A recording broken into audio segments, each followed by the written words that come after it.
Yang selanjutnya adalah bab i'rab. I'rab itu adalah perubahan akhir kalimat.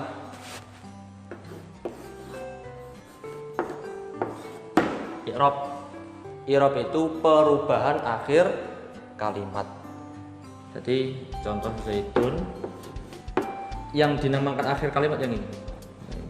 Bisa zaitun, bisa zaidan, bisa zaidin. Nah, perubahan di akhir kalimat ini dibahas dalam bab i'rab. Nah, i'rab itu adalah perubahan kalimat. Ada kalanya perubahan itu secara tampak atau lafzon. Secara tampak contoh ja'a zaitun. Nah, ini tampak dun. Contoh ra'aitu zaidan. Tampak, perubahannya tampak. Atau yang kedua secara kira-kira atau takdiron.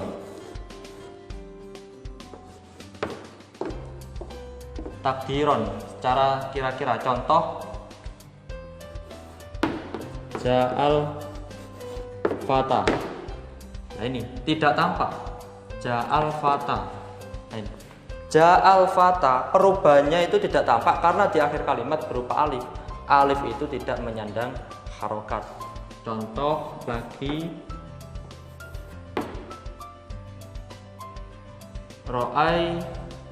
ra'aitul fata. Tetap fata. Terus martu bil fata. Tetap dibaca fata.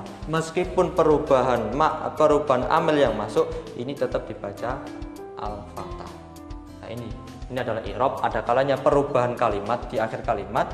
Perubahan akhir kalimat ada kalanya secara lafzon atau secara tampak zaidun, zaidan, zaidin, atau secara kira-kira, yaitu contohnya ja'al fata, ra'aitul fata, marartu bil fata.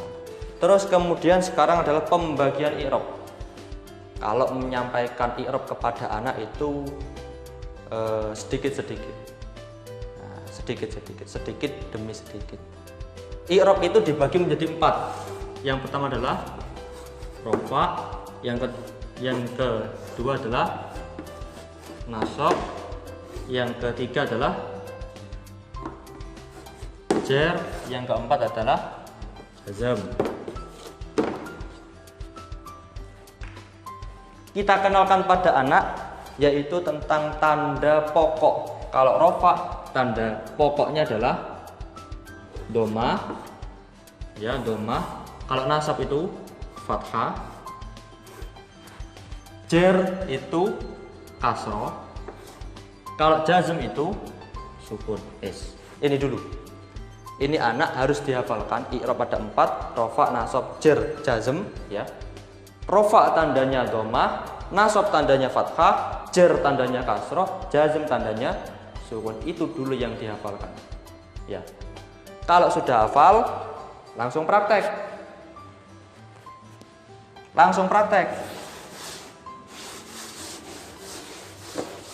Prakteknya dalam Safinatun Najah. Contoh semisal faslun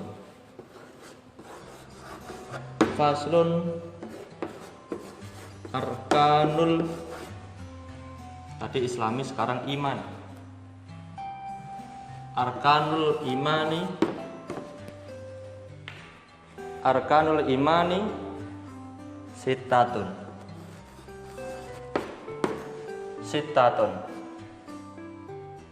dan seterusnya. Nah, faslun ini kalimat isim ditandai tanwin. I'rabnya adalah rofa karena ditandai oleh domah. Nah, cukup di situ. Nih. Terus yang kedua arkanul imani. Arkanu ini kalimat isim, tandanya adalah karena menjadi mudhof i'robnya adalah rofa, i'robnya adalah rofa karena ditandai oleh dhamma. Ini. Terus al-imani, ini kalimat isim, tandanya adalah i'robnya adalah apa? Jer karena ditandai oleh kasroh. Terus sitatun.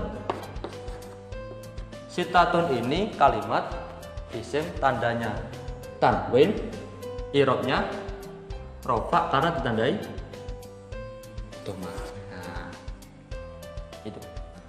Kalau anak i'rob itu sudah tahu, sudah hafal ya, tanda-tanda pokok sudah hafal, ditambah sedikit demi sedikit. Contoh misal rofa, tandanya yang pertama tadi sudah dikenalkan dhamma, ditambahi. Terus yang kedua dhamma apa? Wawu. Ketiga alif. Keempat nun. Ini dihafalkan. Nah, dihafalkan setiap hari store. Nah, semisal hari pertama ini menghafalkan tanda rofa, dhamma, wawu, alif, nun. Terus ditambah lagi sesuai kemampuan anak. Nah, misal dhamma, kalau ini sudah hafal, berarti tambah dhamma itu bertempat pada isim mufrad. Terus jamak taksir.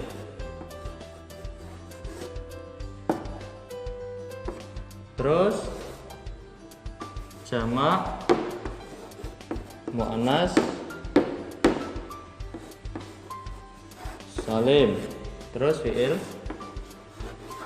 mudhari'.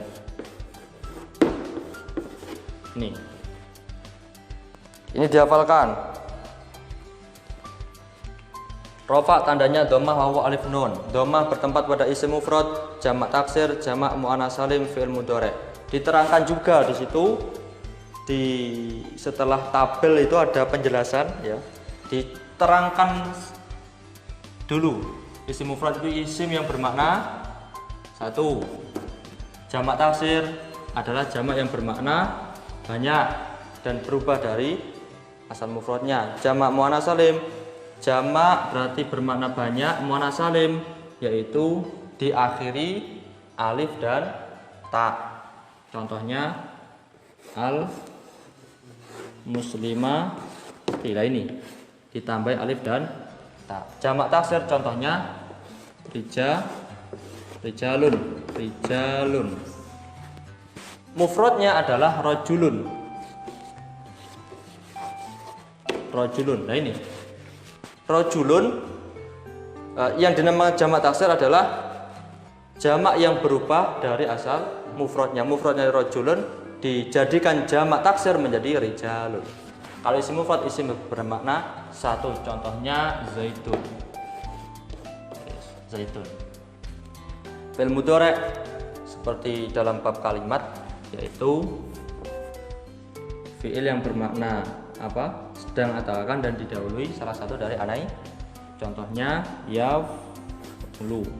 Nah, yaf'ulu. Jadi setiap fi'il mudhari' itu pasti dihukumi rofa. Nah ini dihafalkan sesuai kemampuan anak. Kalau kemampuan anak menghafal cuma isim mufrad dan jamak taksir ya nggak apa-apa. Hari ini berarti pertemuan ini menghafalkan rofa, tandanya dhamma bertempat pada isim mufrad, jamak taksir. Isim mufrad bermakna satu, jamak taksir bermakna banyak dan berubah dari asal mufradnya. Itu dulu. Besoknya hafalan ini terus dan seterusnya. Jadi kalau anak itu sudah hafal, semisal sudah hafal isim mufrad dan jamak taksir, itu langsung praktek. Besoknya langsung praktek dalam Safinatun Najah ya. Jadi praktek itu harus setiap hari. Setiap pertemuan itu harus praktek.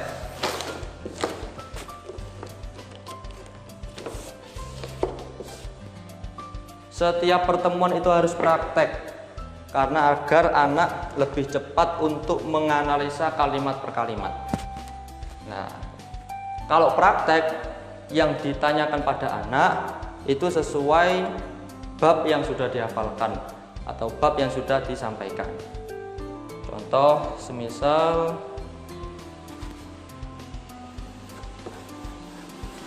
faslun arkanul islami khamsatun.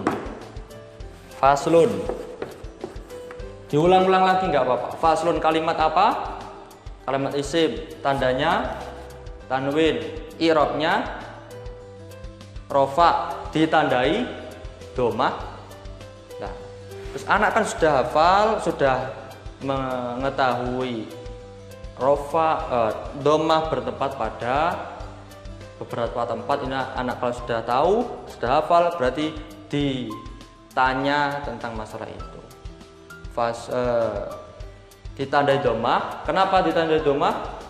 Karena isim mufrad. Nah, arkanul islami, arkanu ini kalimat isim karena menjadi mudhof, i'rabnya rofa karena ditandai domah. Kenapa ditandai domah?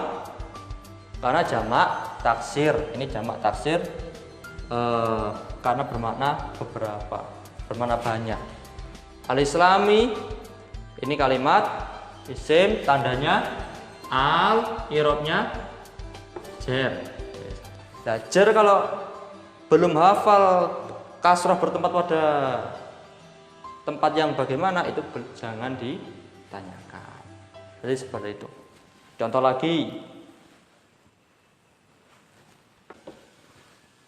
ditanya berkali-kali nggak apa-apa. Faslun itu kalimat isim, tandanya tanwin, i'rabnya rofa, ditandai domah. Kenapa tandai domah? Karena isim mufrad. Alamatul bulughi, alamatu ini kalimat isim karena menjadi mudhof. Ini dua kalimat dijadikan satu, dua kalimat dijadikan satu dinamakan idhofah. Alamatu ini menjadi mudhof ya. Kalimat isim karena menjadi mudhof, i'rabnya rofa, ditandai domah. Kenapa tandai domah? Di akhir alif dan ta. Di akhir alif dan ta berarti jamak muannas salim ya. Ini jamak muannas salim di akhir alif dan ta. Terus al-bulughi. Al-bulughi ini kalimat isim, tandanya al, i'rabnya jar, ditandai kasroh. Kalau sudah hafal anak, kalau anak itu sudah hafal kasroh itu bertempat pada beberapa tempat, itu ditanya nggak apa-apa. Al-bulughi ini kasroh, i'rabnya jar, tandai kasroh, karena al-bulughi ini adalah jamak taksir dan seterusnya.